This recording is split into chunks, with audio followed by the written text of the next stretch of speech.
Tere, mina olen Karl ja järgnevalt heidame põgusa pilgu peamistele arengusuundadele kaasaegses robootikas. Kaasaegsed robotid võivad olla väga erineva kuju ja suurusega. On üpris keeruline täpselt määratleda, mis teeb ühest robotist roboti.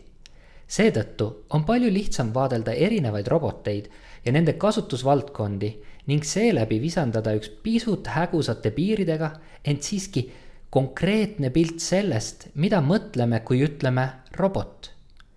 Just seepärast vaatlemegi järgnevalt robotite olulisemaid rakendusvaldkondi ja seonduvaid tehnoloogilisi arengusuundi.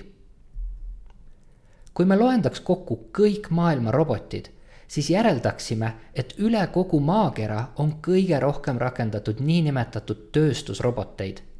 Neid roboteid on kasutatud juba enam kui pool sajandit ja nende kasutuselevõtt kannab koondnimetust tööstus 3.0 ehk Industry 3.0. Aastakümneid oli tööstusrobootika abil tootmise automatiseerimise peamine ülesanne luua tehaseid, kus poleks tarvis mitte mingisugustki inimsekkumist. Need robotid on aga väga rangelt määratud tegutsema ainult oma töökeskkonnas ning mis tahes muudatused tootmisprotsessis on erakordselt ajamahukad ja rahaliselt kulukad. Seetõttu automatiseerisid oma tootmisprotsessi ennekõike need ettevõtted, kes tootsid suurtes kogustes ühesuguseid kaupu, näiteks autotööstus. Sedasi oli tagatud, et tootmisliini ülesseadmise kulud teenisid enda alati tagasi. Viimasel ajal on aga palju kuulda hoopis tööstus 4.0-st ja tööstus 5.0-st. Mida need küll võiks tähendada? Tööstus 4.0 eesmärk on suurendada automatiseeritud tootmisliinide paindlikkust. Muu hulgas soovitakse tööstusrobotid integreerida niinimetatud küberfüüsikalisse süsteemi, mille ülesannet saab hõlpsamini ajas muuta. Näiteks muutes tootmisliini abil valmivat toodangut vastavalt vajadusele. Taoliste tehaste ümberseadistamine võiks toimuda läbi pilveteenuse. Tööstus 5.0 aga kirjeldab meile tööstusliku keskkonna, kus tootmisprotsess lõikab kasu inimese ja roboti koostööst, nii et kummagi osapoole tugevused tagavad võimalikult efektiivse tootmisprotsessi ja inimene on vabastatud neist tüütutest tegevustest, mis annab masinale delegeerida. Üks nähtavamaid kaasaegset robootikat rakendavat valdkondi on logistika. Robotiseeritud laohooned ja robotitel liikuvad kaubad on juba mõnda aega olnud norm, vähemalt globaalsete e-kaubandushiidude jaoks. Kuid niinimetatud mobiilseid ehk ringi liikuvaid roboteid saab kasutada tarvikute transpordiks või inventuuriks nii jaekaubanduses kui ka tootmishoonetes. Lisaks võime siin-seal linnaruumis kohata eriilmelisi robotkullereid, mis hoolitsevad niinimetatud viimase miili eest, et tuua saadetis meie koduukseni.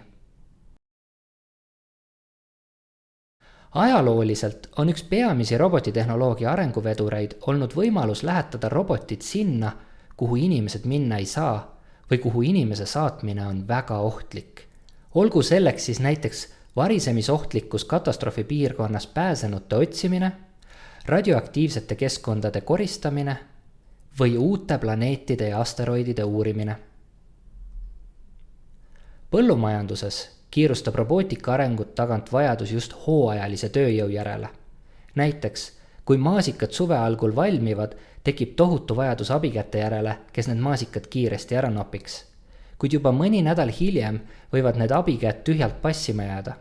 Inimesi sedavõrd lühiajaliseks tööks leida võib osutuda väga keeruliseks.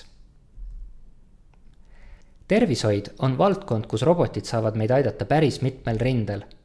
Siinkohal toon ainult mõned üksikud näited. Inimjuhtimisele allutatud kirurgiaroboteid on kasutatud juba aastakümneid, et mitte lõigata ühtegi millimeetrit rohkem kui vaja. Taoline robot saab aidata ka kirurgil, kes paikneb ühes riigis, opereerida patsiendil, kes paikneb teises. Robotiseeritud välisskelett võib aga liikumisvõimetu inimese jalule aidata ning robotproteeside tormiliselt arenev tehnoloogia soovib parandada elukvaliteeti jäseme kaotanud inimestel. teenindussektor näeb, et robotid saaksid võtta enda peale ülesanded, mis oluliselt tõstaks kliendi rahulolu, näiteks läbi kiirema või personaliseeritud teenuse. Rakendusnäideteks võib tuua robotite abil ühtlustatud kvaliteedi toidu valmistamises, robotteenindajate kiire jõudmise kliendini, robotgiidid inimeste juhendamiseks suurtes hoonetes ja nii edasi ja nii edasi. Kui aga vaatleme, kuidas robotid saaks aidata inimestel kiiremini oma sihtkohta jõuda, saame tõdeda, et automatiseeritud juhita rongid on raudteedel veerend enam kui pool sajandit. Ning isejuhtivaid robottaksosid katsetatakse päris mitmes linnas üle kogu maakera. Me ei saa mööda vaadata asjaolust, et robotlahendusi arendatakse ka kaitse-eesmärkidel. On selleks siis uued lahingmasinad, luuredroonid või demineerimislahendused. Ent kõigist eespool käsitletud valdkondadest enim jäävad robotid meile silma ka meie endi majapidamistes. Nii mõnelgi meist võib kodus põrandaid puhastada või hoovis muru niita tegus robotabiline. Ning mõeldes nüüd tagasi kõigi nende rohkete näidete peale, mida julgeksime ennustada robotiseeritud tuleviku kohta? Mis võiks olla järgmised tehnoloogilised edusammud, mis meie elu märkimisväärsel määral muudavad? Nii mõnigi meist ilmselt sooviks, et robotid oleks abiks igapäeva ülesannetes. Kas poleks tore, kui robotassistent oleks abiks majapidamistöödes?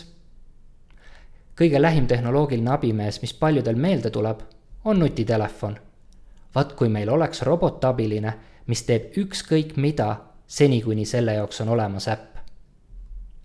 Ja kui siirdume tööle, kas poleks meeldiv, kui kõik korduma kippuvad ja füüsiliselt nõudlikud ülesanded saaks delegeerida robotitele või vähemalt jagada koormust robotitega? Me räägime inimese ja roboti koostööst. See on mudel, kus parim töötulemus saavutatakse inimeste ja robotite tugevusi kombineerides. Ülemused oleks õnnelikud, sest töö saab tehtud kiiremini ja kvaliteedis järele andmata. Töötajad oleks õnnelikud, sest tööpäev oleks pisut kergem ja rutiinivabam. Nii mõnigi tehnoloogia arengule panustav isik ütleks, et küsimus pole, kas taolised robotid luuakse, vaid millal on vajalik tehnoloogia kasutuselevõtuks piisavalt küps. Ja seda täpset hetke on võimatu prognoosida. Siiski ei tasu siin ära unustada, et igasugune tehnoloogiline areng on seni olnud inimkonna töövõit. Seega tuleb just inimestel luua need tehnoloogiad, mis nende elu tulevikus loodetavasti hõlpsamaks muudavad. Inimesed loovad need algoritmid, mis on vajalikud robotite nutikaks tegutsemiseks, ning inimesed programmeerivad robotid konkreetseks ülesandeks. Seega igaüks meist võib anda oma panuse tuleviku robootikasse, õppides roboteid looma ja programmeerima.